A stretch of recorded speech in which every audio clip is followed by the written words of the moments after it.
Alright, what's up guys? Trademark here, bringing you a team deathmatch on Hotel. Playing with arCtiC and oWaLLiS. They're both machinima directors, both have pretty big YouTube channels. I'll give you both of their links to their YouTubes and Twitters in the description. But yeah, the way I got into the lobby is arCtiC, was on his Twitter. He's like, hey, message me if you want to run some ranked games. So lucky enough, I was one of the first few people to message him and got in. We played for about an hour and a half. Got some pretty good gameplays. I can upload them all if you guys want to see them. But I'd say this was probably my best game. Uh, but yeah, so this game I'm just gonna be trying to give you guys some tips on team deathmatch, because I know whenever I play team deathmatch with randoms, it's kind of bad.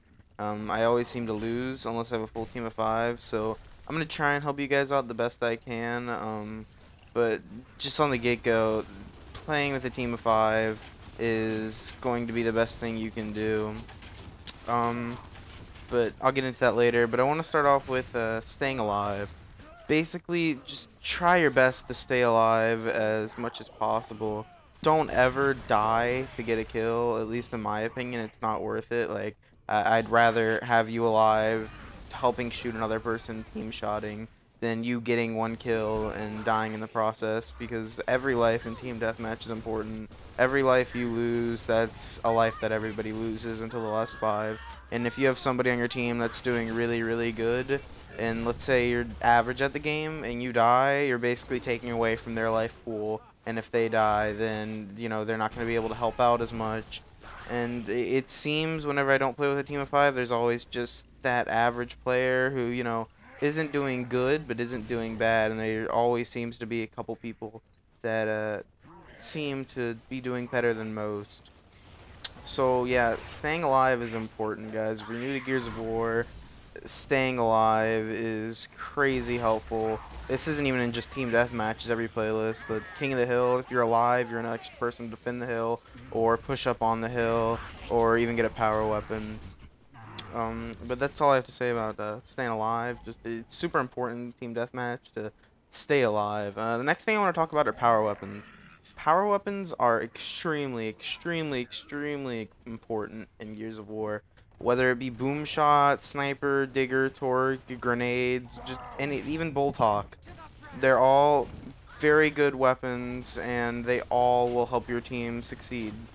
And when you have those weapons, that means the enemy team does not have those weapons. Even if you get no kills with that weapon, you are still helping your team out, because that's the other team not getting kills with it. If you miss all 3 boom shots, that's fine, because the power weapon will be back up in 30 seconds. You have time to set up for it again, maybe give it to somebody else if you're not doing that good with it on your team.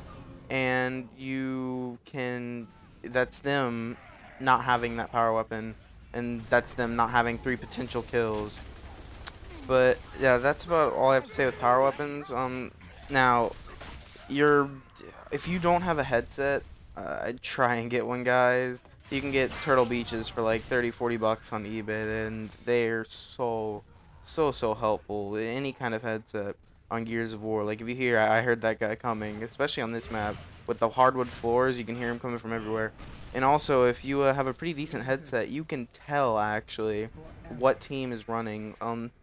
That also leads into TACCOM. If you hear somebody, TACCOM real quick and see if you see any teammates around you or behind you. If you can tell where the footsteps are coming from, just quickly TACCOM and see if you see any teammates in the direction you're hearing your footsteps. Because if there's a teammate there, obviously it's an enemy, and you can prepare.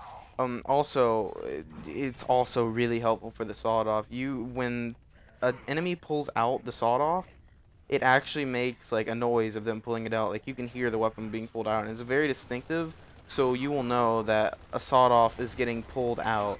So you'll be able to, keep your range and do what you need to do to stop the sawed-off, basically. So it's helpful for that.